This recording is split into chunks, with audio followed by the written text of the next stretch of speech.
Hi అండి, welcome back to our channel. కొత్తగా అయితే ఒక డిజైన్ అయితే మేక్ చేస్తున్నాము. ఇది కూడా కస్టమర్ రిఫరెన్స్ ఇచ్చారనమాట. సో అది ఎలా వచ్చింది అవుట్లుక్ అనేది మీకు డిఫరెంట్ వేరియేషన్స్లో అయితే చూపిస్తాను నేను.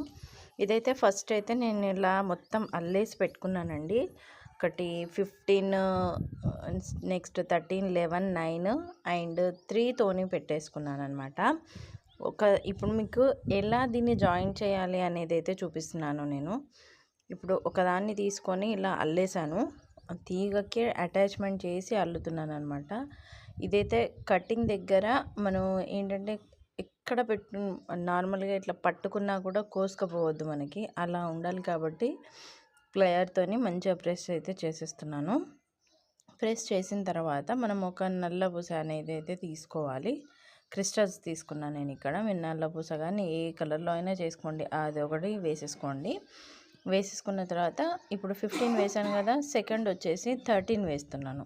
13 వేసిన తర్వాత మళ్ళీ ఒక పూస ఎక్కించి నెక్స్ట్ మళ్ళీ 11 వేసిన తర్వాత మళ్ళీ ఒక పూస వేయాలి. వేసిన తర్వాత మళ్ళీ 9 వేసిన తర్వాత ఇప్పుడు ఇక్కడ క్లోజింగ్ టైం అన్నమాట. ఇది ఇప్పుడు ఒక నల్ల పూస వేసేసి దీనికి ఇప్పుడు మధ్యలో తీసుకున్న ఒక గోల్డ్ బాల్తో అల్లినటువంటి 3 స్టెప్స్ది ఒకటి వేసేసుకోవాలి. దీనికి వేసుకున్న తర్వాతనే అసలు కన్ఫ్యూజన్ ఉంటుంది, అందరికీ ఉండకపోవచ్చు, క్లారిటీ కోసం చెప్తున్నాను.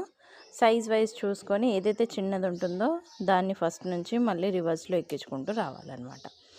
ఇవైతే నేను తీసుకొని చూపిస్తున్నాను మీకు. కస్టమర్కి ఆల్రెడీ గోల్డ్ ఉన్నామంట, సో దానికి పెట్టుకుంటా అన్నారు. కాకపోతే ఇలా కూడా బాగుంటుంది అన్న హోప్తోని నేను చూపిస్తున్నాను మీకు. చూడండి, లుక్ అయితే ఇలా వచ్చేస్తుంది పోల్కీతోని. ఎవరికైనా కావాలి అంటే ఆర్డర్స్ ప్లేస్ చేసేసుకోండి. అవుట్లుక్ అయితే ఇలా ఉంటుంది. వేర్ చేసినా కూడా అఫీషియల్గా చాలా బాగుంటుంది. ఇంకా స్టర్ట్స్ ఇలా స్క్రూ బ్యాక్తో కావాలనుకుంటే బ్లాక్ కలర్ అండ్ వైట్ కలర్కి కూడా చాలా బాగుంటుంది అసలు ఇది.